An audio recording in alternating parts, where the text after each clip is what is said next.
Hello, my friends. Happy Tuesday. How are you doing today? Hi, if you don't know me, my name is Natasha, and I'm going to be chatting here with you for the next, I don't know how many minutes. So let's get to this. So have you guys ever, I'm sure this is like a rhetorical question, but like faced challenges, right? Like, I feel like sometimes in life we get challenges. Like I have a silly challenge right now. I had showed you guys previously, like this picture I had printed out of myself. And like my daughter's like, why do you have this picture and in color printed? Like she was absolutely confused. My son looked at it and I was like, why aren't you looking at her face? Like, why are you looking at the pink, you should be looking at this pink phone, and you can see, it's obvious, right? Like, and so I had this and I've had it laying around because, again, I'm like, what do I do? Like, I know this is a silly challenge, right? Like, but I was like, well, what do I do with her? Like, I printed it out to kind of show on my like interview tape. And,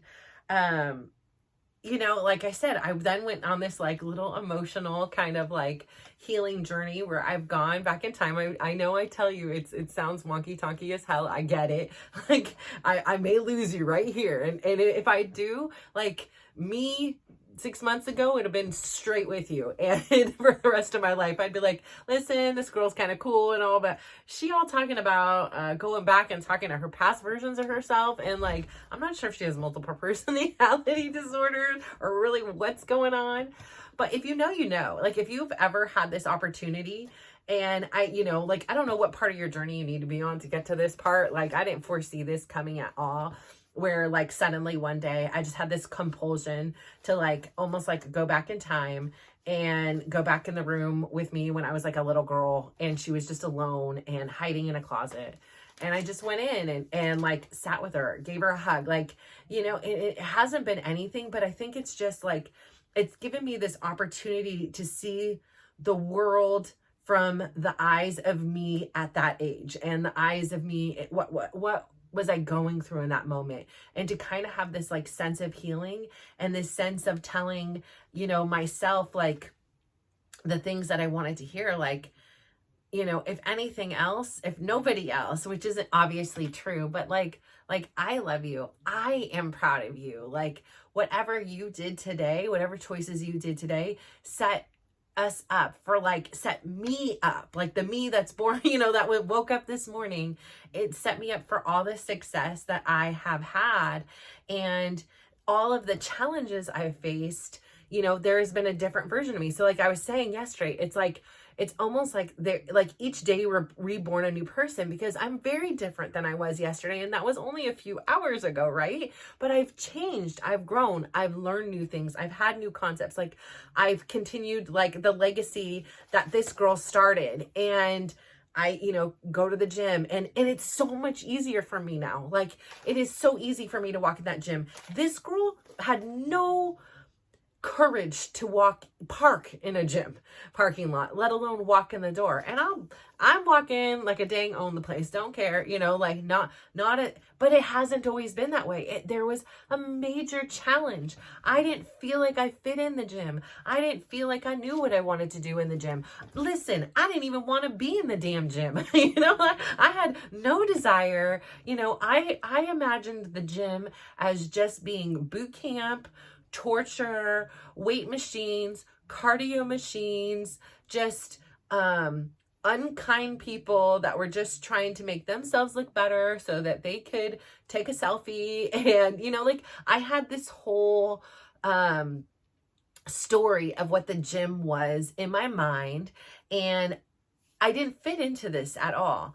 And what I realized, again, like for me, my journey wasn't about like trying to look good in a selfie, or, like trying to, get a new man, or, do any of these things. So my goal was just to be healthy enough to be able to play with my grandkids.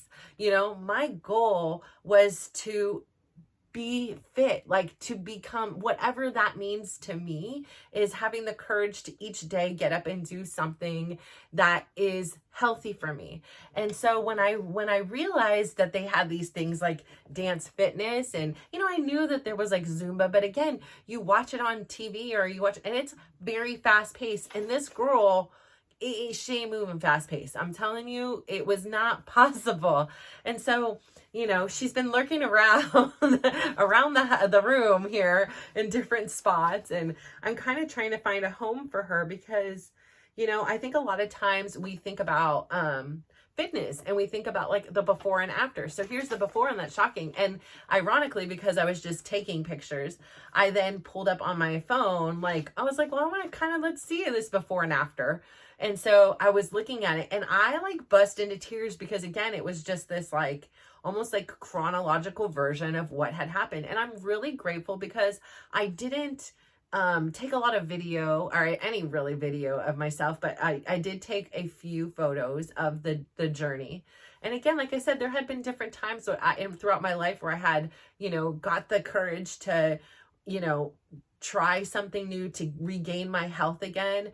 And then they would fail. And so I didn't have the confidence in myself that like, yeah, I want to try it, but I have no, like, at that time, I didn't have any belief that I was going to be able to sustain it. I was like, I would love to, I want to, but, I was just very like, almost like a realistic person. Like statistically speaking, I have spent more days in my life overweight than I have in a healthy weight zone. I have spent more days of my life unfit, like not exercising and not choosing healthy foods than I have choosing that lifestyle. And so, I wanted to change, but sometimes, wanting and having a plan and taking action are two different things. And so what I'm so glad, again, I keep saying is that like something in my mind told me to make it very small, like to have this bigger plan, right? The whole goal was to get healthy and to see the grandkids.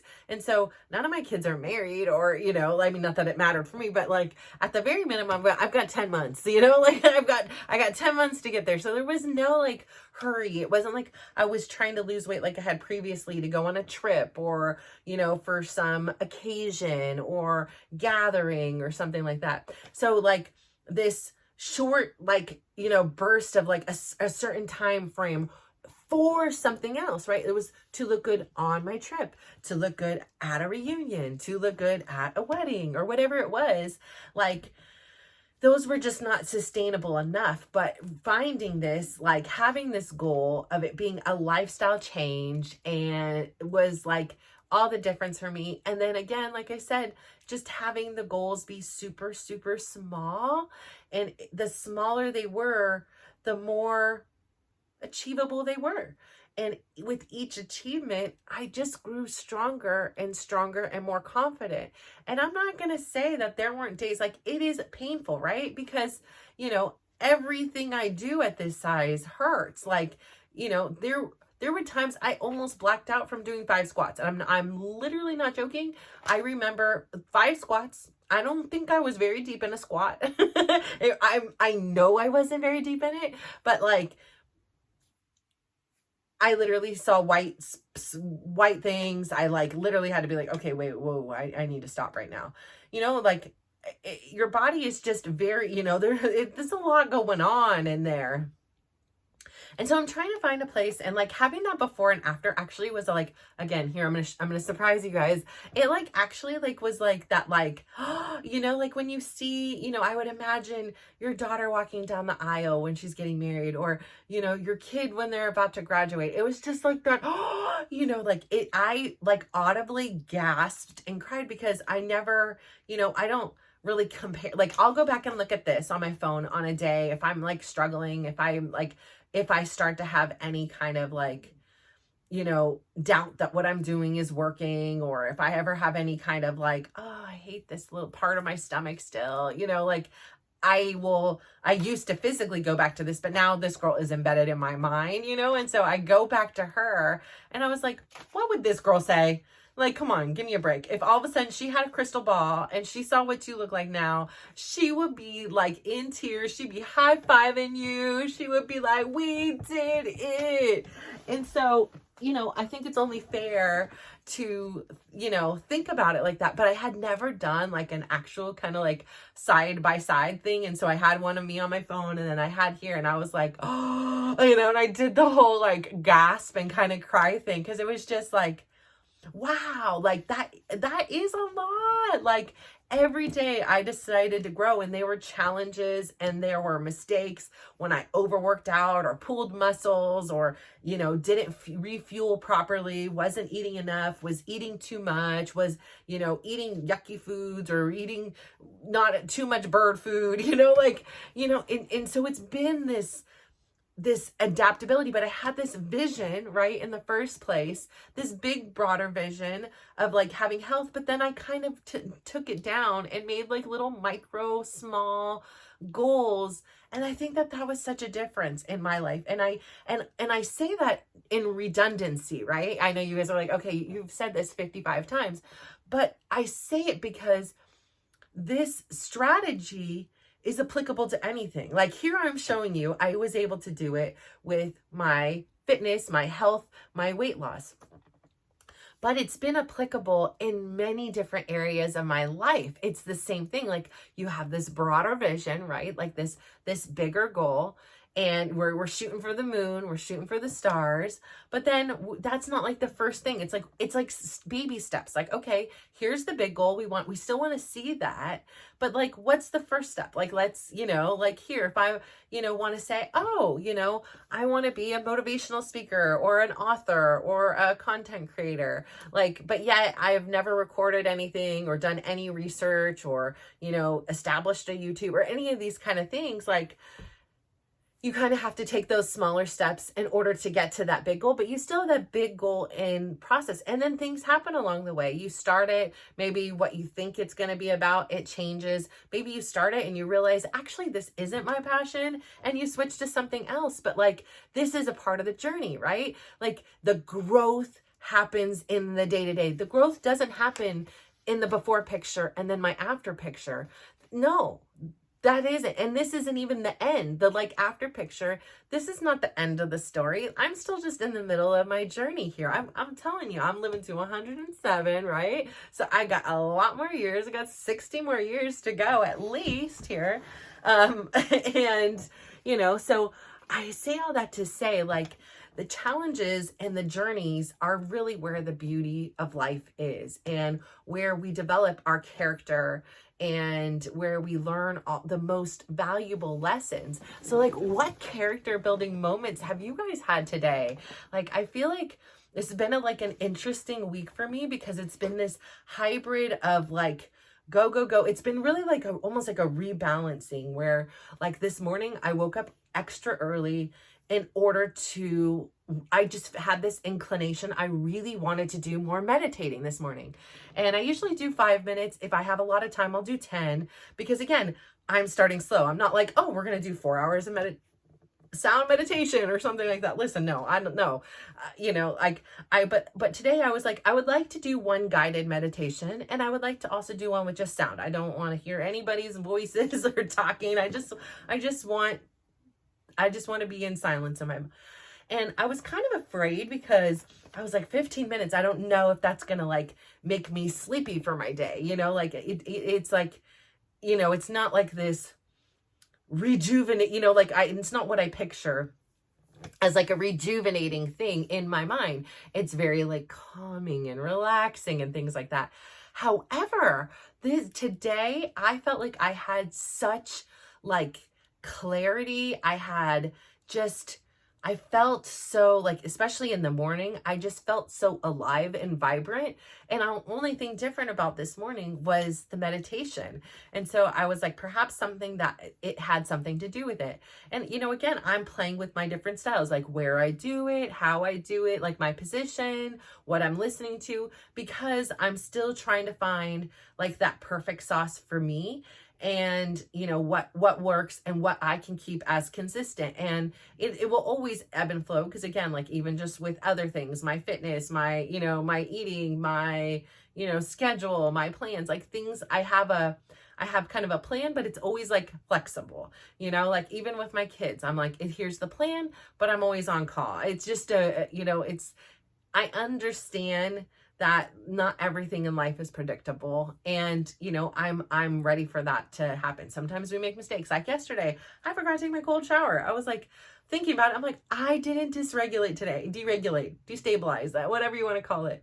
And I could have just left it at that. I could, I obviously was already dressed. I was already things, but I was like, no, I really, for me, it's really important to hit those benchmarks every day. There are people out there that don't have to. But what I have learned in my personal journey is I do have to do things every day. And whatever it is, my consistency is the key to my personal success. It may not be that you may not have to go that extreme yourself. Like you could be like, I'm cool, I skipped the shower today and I'll take it tomorrow. And that's so fine. Like there's no right or wrong answer. It is what is best for you and what is the right or wrong answer for you. And I'm not even saying that there's not going to be a time that I'm too freezing or whatever, like that I don't. And it didn't mean I wasn't going to get back on it again today. Just I know for me, that's what works. And even this morning I was talking with my son, and he was talking about like, oh, are you gonna film today? And so it's cute. He's kind of keeping me accountable. And I said, yes. I was like, so I'm still doing that. I've got, so many days. I said, the next project is, again, I didn't get to it this weekend, but again, it's, I've got another weekend coming up and weekdays and hours, but I'm doing little things on the inside. I just haven't got to it, to where it's published yet. And he was like, well, maybe why don't you, instead of filming one day, use that time to do it. And I was like, that is a really good idea.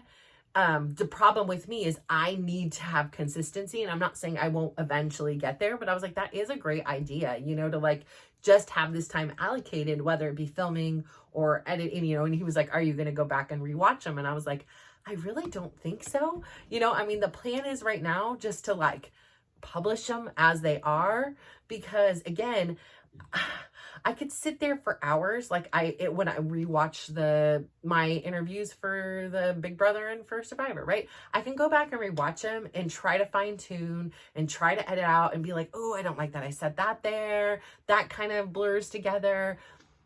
But that isn't real. Like I would rather at this junction, at this phase and this time, I would rather just keep it darn real. Like this is 100% honest, raw, vulnerable. Like nothing is more different than me and you. Like I am not some pleasing aesthetic, have this perfect hair and makeup done, the perfect outfits, like I literally wear the same outfit, give or take a color change, as you've seen. And I'm happy and fine and content in that. It's easy, it's predictable, and that's not to say one day I'm not going to surprise you and be in a dress or something. Like it may happen, but this is like my uniform. I, went to Catholic all-girls school, high school. I went to a Catholic elementary school for a little bit.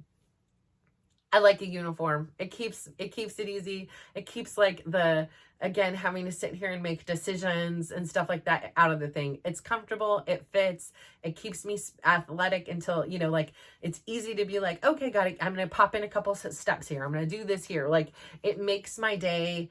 It's a part of the uniform that makes my day achieve everything I want to achieve in my plans of my day at the bare minimums. Like the bare minimums are I'm making my bed, I'm meditating, I'm taking a hot shower, I'm taking a cold shower, I'm dry brushing, I'm going to scalp massage, I'm going to moisturize my face, I'm going to work out, and that could be in any form, but in there I'm getting 20,000 steps.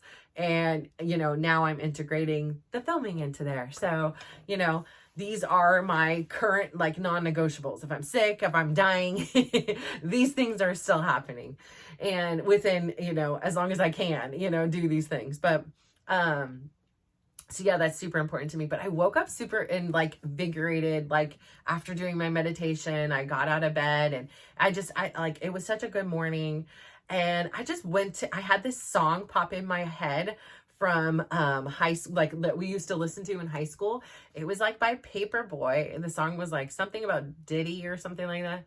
And it was just running in my head. Like, so I put it on when I was in the shower and I just listened to it on repeat. And it was so fun because I was just going like back in time, thinking about some of the things that we used to do in high school. I was thinking about my friend Debbie. Like, we used to like sing a part of the song, you know, like just like joking all the time. We were like, if we were a vacuum, we'd be sucking up competition. Like, it's so stupid, right? Like, just a stupid verse or whatever. But we were just so cool and we were having so much fun like with it. And like it was kind of early, so I didn't want to text her like early in the morning. And then I didn't want to text her before I went into my workout and then she say something and then respond. So when I was doing my actual weight workout part, I was like, I'll just text her during this. And so I sent her the song and I sent her like a couple jokes about the vacuum and, you know, and so she texted me immediately back. She was like, oh my gosh, I'm in the aisle of Whole Foods. And I started laughing out loud, literally. I'm like, yes. I was like, just dance down the aisles. And she was like, you know, so it was so fun to have this like moment of reminiscence of like some really good times when I was young, just being young, fun, and carefree. Like, are there songs that like come up for you? And then all day since, I've been listening to like 90s rap songs and my kids are like, what is this 80s rap over here? You know, like, what is this? I was like, you're Tyler's age when this song came out. And like, I still remember every word. And I swear I listened to it probably as many times as I listened to it on repeat when I was a kid today. Like, it was on repeat. I was like, repeat. Yep, let's go. And it's just, I don't know. It's not even like this great song or anything. It was like a one-hit wonder, I'm pretty sure. But it reminded me like the group of guys we were hanging out, because that was the cool thing. Like, we went to Notre Dame, so we had like no guys in school, right? But we had guy friends from like every school in the peninsula, like, you know, and beyond. Like, you know, it was like, oh, somebody knew somebody here, so they knew a group of guy friends, and like they were always down to hang out with the like cool Catholic schoolgirls that were like, you know, fun and crazy. So that was us. We were that group, and you know, we had so much fun. So we would be like, okay, this weekend we're gonna hang out with these guys, this weekend we're gonna hang out with these guys. And you know, we just had a fun time. I don't know. It was a great group of girls, young women. We all came from such, you know, in hindsight, we probably all flocked together. We had our own like levels of dysfunctions.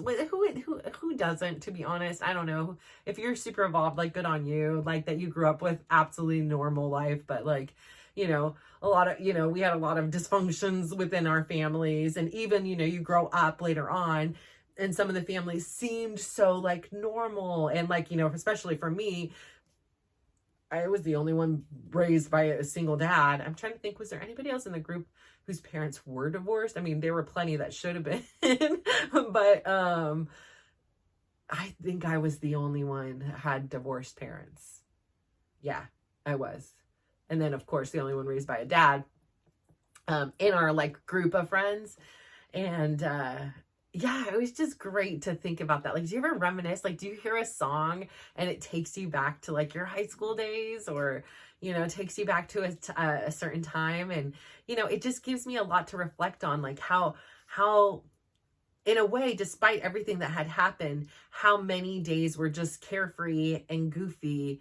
And it wasn't all stress and strife and trauma, right? Like, those are the things that get a lot of the attention. And especially now, like, I used to always only remember the good out of things. And I think that was probably like a coping mechanism, I'm sure, because I was just like, oh yeah, everything is good. Like, I've had a good life. Like, yeah, I mean, my mom wasn't there. Okay, fine. That's just my normal life. It's not like I'm sitting here tripping on it or crying over it. And so, yeah, I had that happen today. And then, you know, in the evening, it was interesting. I had a thought of like my mom and like, just kind of like, you know, and there's still, like, must be something in there that like in me that like, you know, like when I did the side-by-side comparison, that is when my mom came up. And it was just like, I just wanted to send her the two pictures, because I'll send her pictures, because I don't know, like, she's a safe place. And like, I just feel like she's your mom, right? Like your mom is always proud of you. Like, there's, for the most part, like there's not too much I can do to make my mom not proud of me, like, and so she's like a sure thing. So I'm like, I feel proud, and I'm like, I want to share it with somebody, and I can only share so much with my kid, like they've seen things, they know, but it's different. Like, okay, they're not gonna be like, I'm proud of you, mom. And sometimes they do, but like, it's a different feeling than when you get that, like, I guess, like we were talking about yesterday, that acceptance, that approval, like from your mom. And just like, I know how big her heart is. And I know, like, when my kids do something and they send it to me, like how happy and proud I feel. Like, I'm not part of that journey or anything, but I'm just so proud that, like, they were able to achieve whatever it is they send me, like, oh, an accomplishment, or they did something kind to somebody at school or whatever it was. Like, I feel so proud, it's heartwarming. So I think I wanted to send it to my mom, which made me start thinking about my mom, because I thought about going to her house last weekend, but then it was like rainy and cold. I was just like, I don't want to do that big drive in the rain and the cold. But I have been a little bit sad, probably because we're sitting here talking about her a lot. Like, and I do know, like, I'm doing all these things. And of course, she doesn't drive right now and things like that. So like, it depends on me to go out there. And I know in the past, I depend on her coming here was a lot easier. But again, it's one of those things, like, I should make that time. I'd like to make that time to spend with her, because again, like I go back to all the time, is like, we just simply don't know when it is going to be the last day that we wake up. And, she's a good person. Like, she's had a tough life, and yeah, was it always this ideal mother-daughter relationship that perhaps I would have wanted? Yeah, no, it wasn't. But that doesn't mean that she didn't do her best. And that was her best. And it didn't mean that, since then there weren't times that she did show up for me. So, I just have to have a lot of forgiveness in my heart. Like,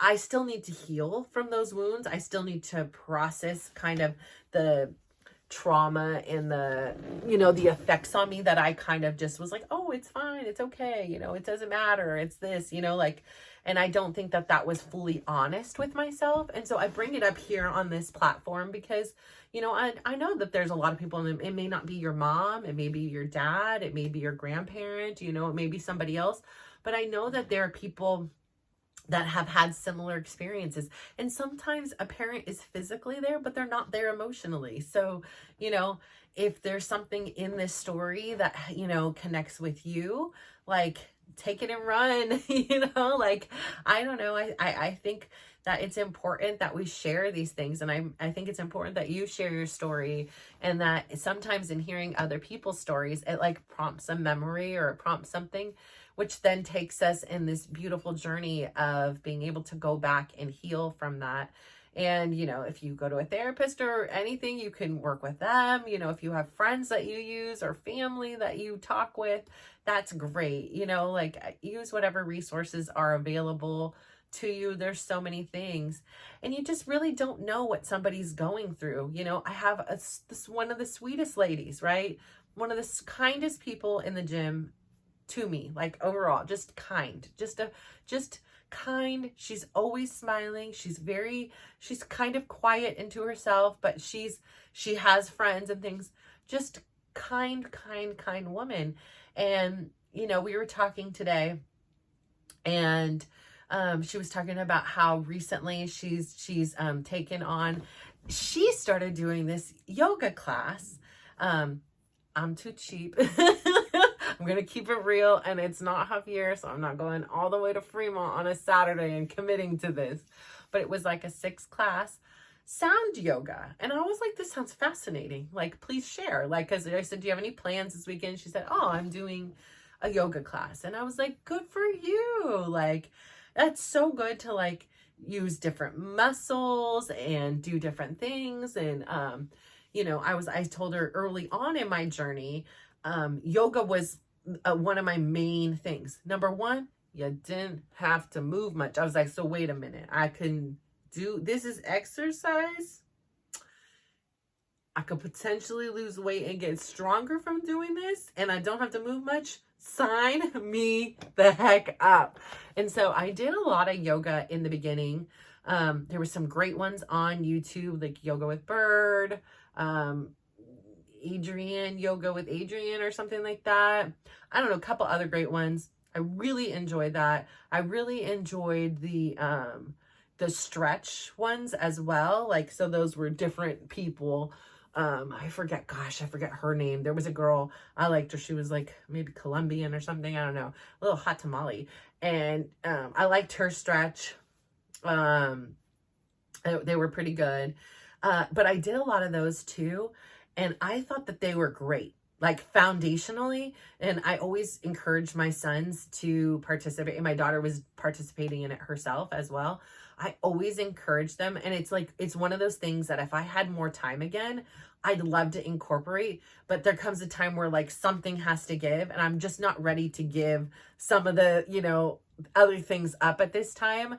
Eventually I'll have hopefully more time and more of that stuff delegated. Long story short, she just, you know, started doing yoga. She started doing this, and she said it's so good for her. She said it's like a sound yoga. And so I'm fascinated. It was like different instruments. And I was like, cause I love, you know, like I said, I either do, just go to like Apple Music and put in different meditations. And now I've made my, you know, what is it called? I forget what my playlist is called. It'll come to me, cause it's always like something with the MM. So it's like meditation melodies, I think it is, you know, something like that. And I listened to that. Or just recently, I for some reason have like a 3-month prescription, a subscription to the Apple Fitness Plus. And so they have a couple, like if I wanted a guided meditation, I'll go in there, and there's a couple people I like. It's interesting, like my personality, like for different things, like some things I just can't stand. Some people, like not stand, like it's just like something about it is like, nope, that doesn't work for me. Like that reminds me, like everybody has a person, and there's nothing wrong with them. It's not like they do anything. It just doesn't connect with me. And I'm just like, everybody has a person. I'm just not your person. And so that's why I say, like, if somebody doesn't like me, just change the channel. It's not like I'm sitting here trolling and like, never listen to this part. No, like, it's just not for me. You know, like there's thousands of people that you are for. It's just not me. Like, it's okay. Like, I will go with the people that are for me, and that, you know, happy things. I'm not going to try to force it and listen to you and feel frustrated or annoyed. Like, you know, like I'm like, next, there's too many other things to like sit here and dwell on this. Like, blessings to you. And, you know, I'm going to go blessings to me. Listen, I know equally I could annoy the heck out of you for no good reason, you know, your name, literally, whatever it is. Like, and I know that that's like a thing, but it's just, I'm not vibing with you. I have a certain small amount of time, the time that I'm supposed to be here in peace and meditation. If I'm not vibing next, there's somebody else, but I'll listen to that for some guided meditation. I kind of like it. So I'm like actually considering, like, should I keep the subscription? Like once my prescription is done, I don't know yet. I haven't decided, but, but she was talking about it, and it was so interesting because, you know, she seems so calm, cool, collected, you know, like you wouldn't imagine anything. And then she was like, I think I have anxiety. Like you know, and I don't want to go and take medications and stuff. And even when I was doing this, you know, there were so many things running through my mind, but it was, I think it's an hour and a half or something like that. She was like, but towards the end, everything got quiet and I almost fell asleep, but then it was like time for me. So, you know, so many of us are going through so many things and we don't know. I've danced next to her for weeks, months, years now, technically. And, you know, I had no idea. You know, she seems so cool, calm, just pleasant, you know, non-confrontational, you know, just a happy woman. And I had no idea that, you know, there was an inner battle being fought in there. You know, we're just so unaware that even the people, you know, who I think about a lot actually is the dancer Twitch. And there was something really challenging about his passing for me personally. it was that he always was like smiling. He looked so happy. Like there was no indication. He was so open with his life, right? Him and his gorgeous wife were dancing. Their kids were all together. Like it just outwardly didn't seem like there were no clues. No clues. And I think it was his smile, something about it. It was so infectious. Like he was just a beautiful soul, like inside and out. And so that was like a really like, it was one of those things that like really hit me, that like you just don't have any clue what somebody else is going through. And so just be kind out there. And you know, then another woman had came up, you know, we were talking, and she was saying, yeah, like people are coming up to me in class because somebody's spreading rumor. Like I was like, why do people have time for this? Like I just don't get it. Like there's so much you could be spreading, and it's like, why do you care about this person if they take a vacation or not? Like, why does this affect your life whatsoever? Is it you wanted their dance spot? Like, go ahead and get there earlier and take it. Like, what is the concern? I just don't understand. But I do have this belief that like, however we see the world is kind of like how we see the world, right? So like, if I see the good in people, if I see good things, if I see kindness, you know, if that's like my thought process, then that's like what I'm going to see. And like, I don't know, like, I think like the people that like, sometimes people like think all the time, like, oh, you're lying, you know, you're this, because it's like, I feel like, well, maybe you're, you know, like now, you know, I think like perhaps like if that's the world you're living in, so then maybe you're lying. If you're thinking everybody's lying, then, you know, because my default is to think everybody's kind. And then obviously you find things. And then you could say like, oh, well, you weren't kind. You know, you didn't like this person's voice and you didn't want to meditate to them. Well, that's just knowing what I like and I don't like. And I'm at the point where I'm not trying to force myself to like anything I don't like anymore. I did that for years. Like, okay, I'm supposed to like you. No, I just don't. And it's okay. Like, and it's not even like I don't like you. It's just like you're a good person. I have no ill will. It's just I don't feel like listening to you on the I don't want to meditate to you, okay? That's okay. You're not crying over it.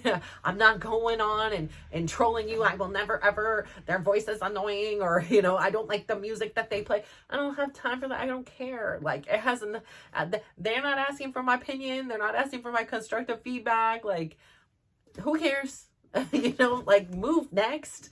And so I just don't understand. Like it makes me really sad why, you know, people choose to like hurt so many people. And I think the thing that comes back into my mind all the time is like hurt people. And like, and I try to have grace for that. Like I try to save a place for that, because you know, like I know I've hurt people, and I know I've been gossipy and, you know, done all those things that like now seem so icky, and, you know, I'm not ashamed of, because, you know, I work really hard to not put myself down and be like, oh my, I question, I'm like, who is this girl? Like, you know, I'm very kind about it. Like, I'm not going to shame myself into a corner and be like, you were such a bad teenager. You gossiped, and you said this about one girl, and you made this girl's life a living hell. You know, like there were a fair share of things that I did that if I could have the knowledge I had in my head right now, number one, I would have never done that. And number two, of course I would take it back. Like, of course, like in a heartbeat. Like I say, like to imagine that I take somebody's joy, like it breaks my heart. Like it makes me really sad, because I know everybody's struggling with their own things. Like you could have had a really challenging day at work. I mean, they could be little things. I had another friend in the gym talking to me today that like she's had a really rough day. It was a really challenging day for her as a mom. She couldn't register her son for high school, and she just spent all this time and still never got to do it. And then their only solution was for her to come in and they could do it in person together. Like, you know, so it still wasn't complete. She felt like a failure of a mom. Like all of these things, like we're all struggling. Like, you can come into the class and look fine and happy, but nobody knows what's kind of going on in the background unless you ask, or unless they just tell you what it is. And sometimes it's like, hey, we're here to work out. You know, it's not like I need to divulge every little nook and cranny, but sometimes there are things like, my kids will laugh. They're like, how do the people in the gym know about us? Like, when do you guys have time to talk? And I was like, well, there's always before class or after class, or sometimes we've gone to lunches and things. And, you know, you get to know one another, you know, you hear one story and then you hear another. And so, yeah, you have this like little crew of people that you know a little bit more intimately. And, it's just definitely a reminder of the challenges we all go through. And it's so normal. It is. And, you know, we're just all doing our best to just grow and evolve in this world. And I think it's really important to remember that. But then there's also people that just, you know, they like their default settings. They're not wanting to grow and evolve. They are happy and content the way they are. And there's nothing wrong with that whatsoever. And I think that that's like where a lot of the struggle comes with Chris. Like, he is, for the most part, he was a very happy and content the way his life was. Like, he would say all the time, before I had told him, like, I no longer wanted to be in this relationship, you know, a few years ago. And then we decided to work on it again. He was very content with his life. He would say all the time, he's like, I have all my needs met. Like, I have a big TV, I've got video games, I've got movies, I've got kids, I've got, you know, activities to do with the kids. I have a wife that cooks and cleans, and I have work, and I do the best I can. Like, my life is content. He never, ever had stress. Like, I asked him, because I was a ball of stress. I mean, I woke up stressed. I spent the entire day stressed. I went to sleep stressed. I woke up all night long with stress. I sometimes couldn't fall back to sleep with stress. Like, I just was a bundle of stress. Like, I remember, you know, probably a compound effect. Number one, high blood pressure runs in my family. Number two, like, I've had high blood pressure since I was like a teenager, is when, like, the first time I was diagnosed with it, which is why I had troubles with contraceptives, because some were really affecting my blood pressure. And so they would take me off, put me on another one, hence all the children. But, you know, then I obviously had, you know, obesity to be, you know, be a part of that. Health, my food choices were probably another effect of that. My blood pressure is very good now.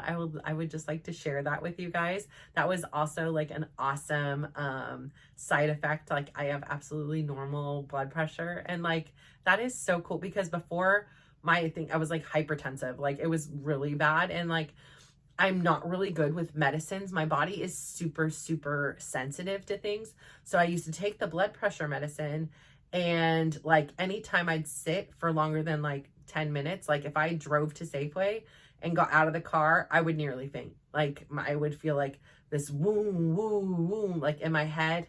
And it didn't matter. Like, it just was like not good. So, and it wasn't even like bringing my blood pressure down enough to like be like, okay, I'm like, I'm going to pass out here in the dang parking lot, like, and hit my head like my uncle did. Like, I'm good. So I'm not really good, like, with medicines, particularly myself. But yeah, like, I had high blood pressure, and, you know, I don't know what the point was of that. I totally forgot again what I was saying. Oh my gosh. But anyways, yeah, life is crazy. But you just never know what somebody's going through. And I think that we need to be a lot more sensitive to that, and just realize that, like, sometimes we are like projecting. Sometimes we are like focusing on other people's stuff, but we're not, you know, reevaluating kind of what's going on with us. Like, it's almost like a distraction and an excuse. Like, if you have that much time on your hands, like, you are all good. Like, if you're good, then you have that much time on your hands, go volunteer. Like, go do some philanthropy. Like, do something kind. Like, you know, crochet us all a bracelet or something. I don't know. Like, I just don't see a need for it. I think, like, and it's really easy to kind of, if that's all you know is to like talk about other people, it's easy to maintain it. But I remember even when I was young, like even being gossipy, or like, you know, like friends would be talking and I would always be that person that would like kind of like just sit and agree like with whoever. Like I just didn't want to stir the pot. I wanted to be, you know, the least amount of things, but that also had like places where it could get you into trouble. But I always just felt uncomfortable with the situation. It was like always my philosophy was that I would used to say two things. Like number one, like if you have something to say, just go say it to the person. Cause like you telling me, nothing is going to accomplish. Like I've learned this lesson when I was in like 7th grade. I'm not getting in between this. Nope. This on you guys. And number two was like, so, my gosh, my brain today is totally freaking out. I think it's too meditated. But yeah, so I learned, oh, and my second thing I used to say, I knew it would come. It's just a little bit slow today. It's just a little mellow. Was I used to say this all the time and I still believe in it. Like, if you have something to say about me, like, it's fine, right? Like if you live with somebody, if you're around them a lot, just by nature, I don't know, maybe there's somebody that is so evolved that like you don't get frustrated, you don't get annoyed, you don't have anything like. And I used to say this all the time, like if you have something to say about me, you need to vent to somebody. I totally get it. Like I'm not saying I've never vented or said anything about you. I'm not gonna sit here and lie about that. But what I am saying is if you can't talk to me about it, like go tell somebody that it's not going to get back to me. Like don't tell somebody who's involved in the crew, you know, like, you know, we're 3 best friends and you tell the other best friend, like go tell somebody else it isn't going to get back to you. Like go vent to like your grandma or, you know, like somebody that like could care less and just get it out, you know, your therapist, like somebody completely uninvolved. Like, I don't know. It just seems like it gets so messy when you involve people. I think that was part of like why when my cousin would always say like, how come you don't talk about Chris? And I was like, first off, I don't want to relive the hell I'm in. Like living it in the first place is hell. To talk about it again, why do I want to just keep continually living in this hell to vent about it? I just want to be like, listen, I'm not in the situation right now. Like he is not in my presence. I am not feeling that energy. So I don't even want to think about it. You know, that was like my way. And it was like, her was just constantly like every conversation revolved around complaining about her husband. And you know what he did wrong and all the, you know, it was just like but and I also had the type, because I had listened to so many people's problems for so many years, I got really good at kind of like separating the two. So like, you know, she could sit here and say these horrible things that he would do, I mean just horrible, and you know, when she was telling me, it wasn't like she was my cousin at that time, it was just like, okay, I knew event, like, you know, I'm not going to say it never crossed my mind. Like when I would see him, I would be like, ew, like I know what you did, like, you know, or whatever, like for half a second. But at the end, I'm like, if she accepts him back, then that's her husband. And I'm going to just be kind and courteous. Like it has nothing to do with me. And I was here just as a person for her to vent these, you know, gruesome events too. You know, it wasn't, personal, like it wasn't like things.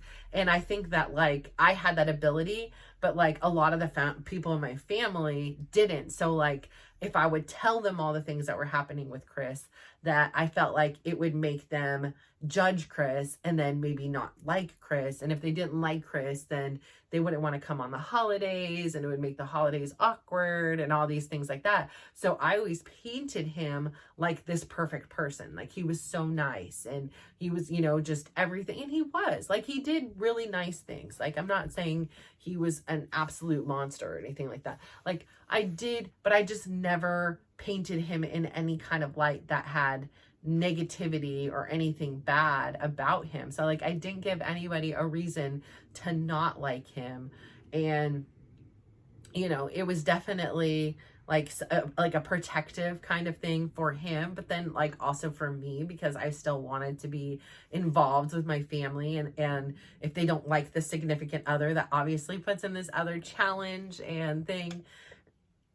So yeah, it was an interesting dynamic. I don't have those problems anymore because my family doesn't talk to me. So that's okay. Like it's so unfortunate, right? Like I said before, again, it's a generational curse that continues.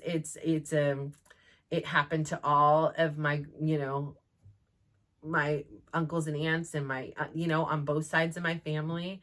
And sadly, it's continuing with us. And I just hope, like I say, the only thing I can do is tell my kids, like remind them the pain that this causes, like not only me and my siblings, but also the pain it causes them. And hopefully that they can remember that and use that as motivation to be like, is this problem that we're experiencing worth not only hurting ourselves, but hurting our kids and our future generations? That like we should all be together and like unite together in good times and bad. And especially since like we had spent so much of the hard times, like when they're little and you're lugging strollers and diaper bags and all these things, like now they're not like, it's like the fun time. It's like the fruit of the work, where they're like their own people and personalities, and like the conversations are very different. And it's unfortunate, but I'm not saying that in time, I've got 60 more years of life at least, so there's plenty of time to heal those wounds and repair those relationships. I just feel like at this time, I am such a loyal person. Like I am too committed. Like if I make a commitment to something, if I say I'm going to do something, it's really hard for me to back out of that. It's really hard for me to say, I know I committed to this, but this no longer like fits my vision, my values, my, my beliefs or whatever it is. Like it's hard. Like it's like, no, I made this commitment as this person and I'm gonna stick with it because that's who I am.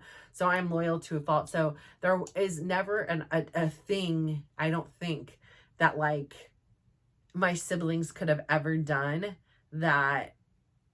I mean, perhaps there is. Like, I'm not going to say there's nothing, but I can't think of, beyond very heinous acts, that I would not be able to forgive, and not like, it just doesn't like come to my mind to block somebody. It doesn't, maybe because I'm just an older boomer girl and I don't like, that's not my default settings. And I think it's because too, like, I know I'm flawed and I know I'm imperfect and I know I make mistakes. And so that means that other people do too. And I think that people deserve the opportunity for forgiveness. And I know that sometimes people do some really hard things, but having this life where I've had this opportunity to forgive my mom for the things that, she wasn't a part of our life for. And then to like have this life where it was like, my dad was like my everything. He was like, I remember in, I think it was 7th grade, we had this woodworking class. It was like, the home ec. So we did drama one quarter, we did, the cooking one quarter, and the other one, it was like woodworking class. Like, and so we went in the woodworking shop and it had that smell of wood and you could do anything, right? It was carte blanche, or whatever your idea was. And mine was, I wanted to make this placard. It was on wood, and it said #1 dad.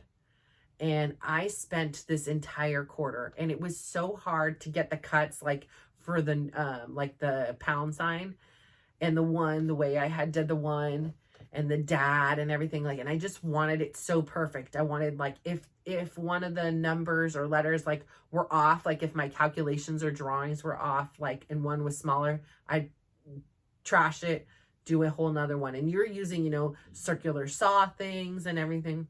It took me so long to do that. And then you had to sand everything down, stained it and everything. And like, that was hit. Like when I think of my dad, like I think of that sign, like first and foremost, because like, it was like, I could do anything. And it was like, in that time, all I wanted to do was thank him and celebrate him. Other kids were making, things for their room, it was mostly stuff for themselves. It wasn't something for somebody else. And I think about that sometimes. And it was just like, I think about my dad, and then I think about too, like we had to write this essay about, who was your hero, like what, and it was like, most people in there were like this football player, this baseball player, a movie star, a politician, this astronaut, and mine was my dad. Like, he was just like, he was like the breath, like he was the whole reason I was able to survive and live. Like, he was just so much to me. And so, like, and like I said, anything he asked of me, I did. When he asked me to not go to college and help him open a real estate and loan office, even though I didn't know a dang thing, I knew a lot about real estate. I'm not going to say a dang thing. I actually knew a lot about real estate, but I didn't know a dang thing about the loan office. And that's what I ended up running. And because he didn't, I mean, he knew limited, but like, it wasn't much, but so I did that for him. Like, anything he asked, really, I did. And to then suddenly, the timing of life sometimes is so weird. So to go from like having this dad who was very much a part of my life, who, even when I was in college, every Friday he would come and we would go to Jamba Juice. I think back then it was called Juice Club. And we'd go out to the Palo Alto, it was on Embarcadero, and we'd go to the Juice Club every Friday.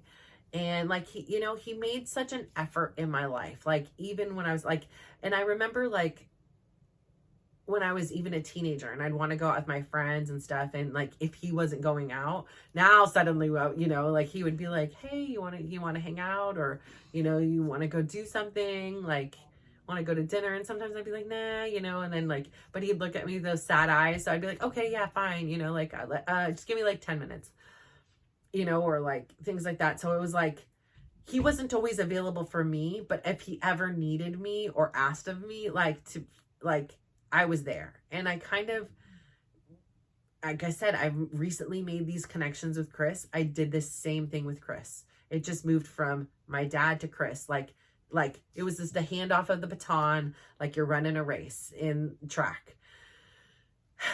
And, I found myself doing a lot of things that like I necessarily didn't want to, but like I felt like I didn't want to let them down either. And that was like really more important than what I wanted to do at that time.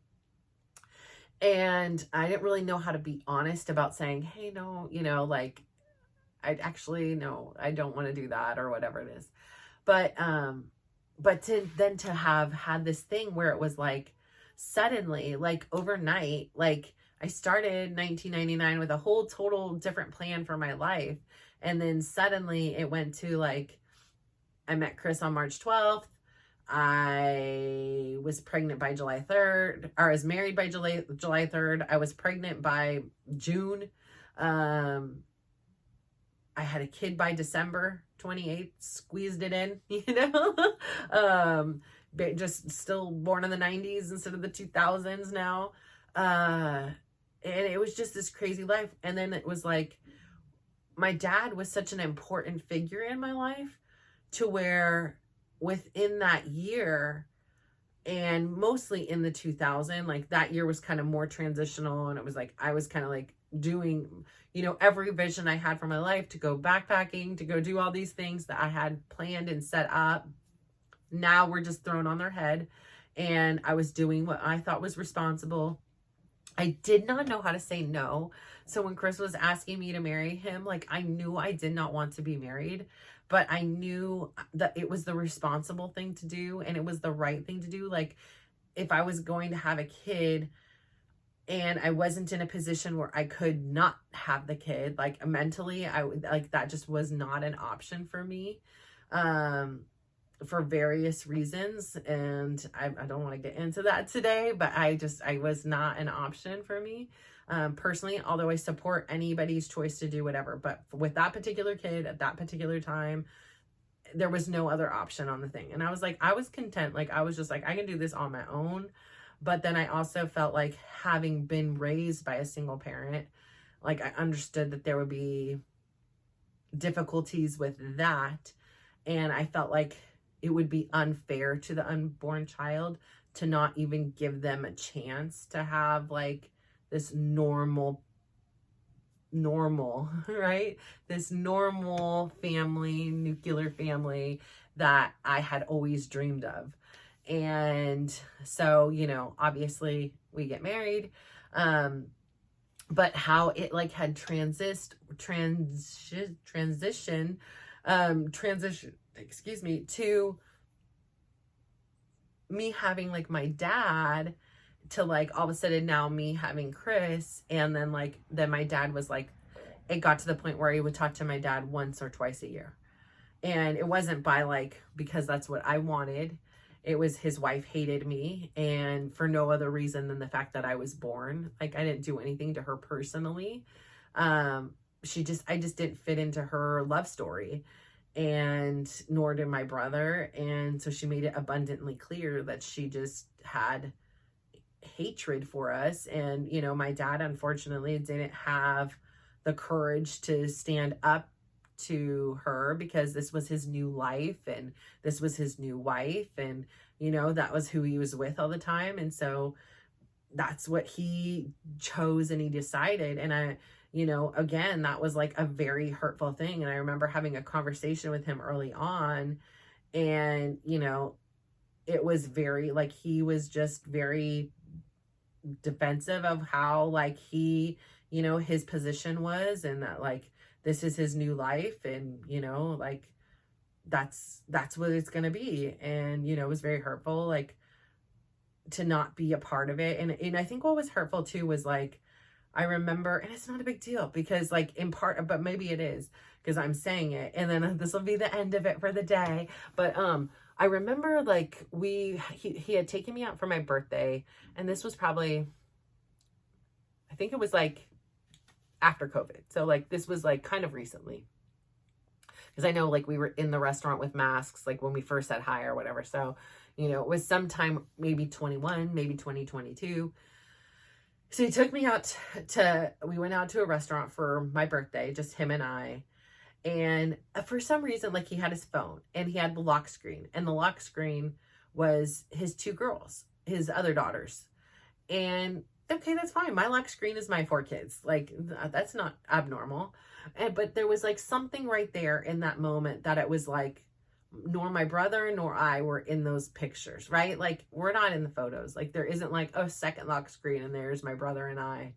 And I don't know, just something about it. But then I think it's also kind of weird. Like, I've got pictures of my 47-year-old, you know, here's my 45-year-old daughter and my 43-year-old son. Like, I don't know, like, I guess it would be weird. I don't know, maybe put a childhood picture of us, you know, but those were all thrown away by his wife. And, you know, our whole history was just thrown away as if we were just garbage and we didn't exist.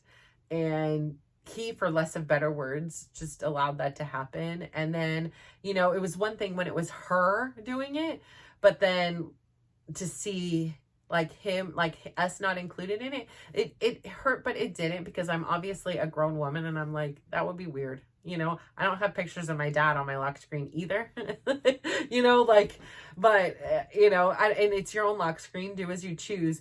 But at that time, it had like kind of hurt my heart a little bit. Like, I felt like again, like probably like a rejection, like, why weren't we good enough for photos or, you know, any of that kind of stuff. So I say all that to say, you know, I wish my dad the best. I have a lot of forgiveness for him too, because I understand, like, I understand you're in a situation, you have 2 young kids, and then you have 2 adult kids who can handle themselves. It doesn't mean it's okay, like what he did and the choices he made. And for many times, like, he would call up intoxicated and he'd be crying and I'm so sorry. Like, I'm so sorry I did this to you guys, but then continue to do it. And so, you know, I just was like, I would felt very uncomfortable in a way with him saying sorry. I'm like, don't even worry. Like, it's okay. Like, I would, anytime, it was like, I was still that little girl who was trying to make dad feel better even though I was hurting, you know, like my parents would have these big blowout fights and like the house would be a wreck and he'd be sitting there crying on the couch and I'd be comforting him. You know, there wasn't any consolation to me, who was just in a closet with their brother with a record player blaring so that we didn't hear the sounds of what was going on outside of the closet. And then I didn't clean up, like, you know, the whole entire house mess as a little girl. I'm now 4 years old, 5 years old, cleaning up on my hands and knees, cleaning up messes and paperwork and, you know, all the things that had been, the pillows, everything that had just been thrown and destroyed all around the house. And I'm comforting him, like, it's okay, you're gonna be okay. And again, still, like, when he was crying, when he would cry to me and be like, I'm so sorry, like, I should have done better, and, you know, like, I shouldn't have done that, I should have held my foot, I should have been a man, and all these things. And I'm like, no, don't worry, it's okay, Dad, like, don't cry, you know, it's fine, like, we have all the future, like, you know, that's in the past, don't be upset about it. And I think, like, I kind of, like, dismissed that, like, I had like pain from it. But then I was also like, I was so damn busy with my own life, like, I didn't have time to, like, sit there and trip on it, you know, outwardly. Like, it was just like I was busy in my own life. But it was so weird how you, like, grew up with this family, right? I grew up with my brother and my dad and then this extended family, and then all of a sudden they're all mostly not a part of your life anymore, and then these new people are, like, your husband and your kids. And I was like, it's such a strange phenomenon to me. Like, and I know many families, like, you still have ties to your parents and you still have ties to your siblings and cousins and uncles and aunts and stuff like that. It's just not for me. But I, like, one day recently was like, looked around and I'm like, that's so weird, because, like, 25 years ago I knew none of these people, and then these people are my entire world, and all the people that were my entire world before are, like, absolute strangers. I mean, they might as well be dead, and some of them could be. They could. I would not even be made aware of, you know, the fact. So it's just so weird to me how there's just so many different phases. So I think in this phase of my life, that even though there is still a lot of sadness that I don't have my siblings in my life and my nieces and nephews, I do think that perhaps it is the best thing for me to focus on my personal healing and my own personal story. And even though they're still such a big part of my story, I think that it's an important thing. And that, like, even though, like, it's a hurtful thing, right? Like, when the door closes, like, it's opened up this door to have more time and more realization and perspective that I just couldn't see when I was, like, narrowed in and with them and trying to make them happy and do whatever it was to cook and accommodate or whatever it was to appease them. Yeah, so I say all that to say, happy Tuesday. Thank you so much for listening to me. I hope you have a great day. Like, go out there and do something kind. Just remember, you have no idea what somebody else is going through, and that give other people the grace too. They don't know what you're going through. So you can either have the opportunity to communicate with them or just keep it together. But go out there and be nice. Give somebody a smile. Give somebody a compliment. And just watch how they glow up, because their glow up will help you grow up. I swear. So thank you so much. Have a great day. Bye.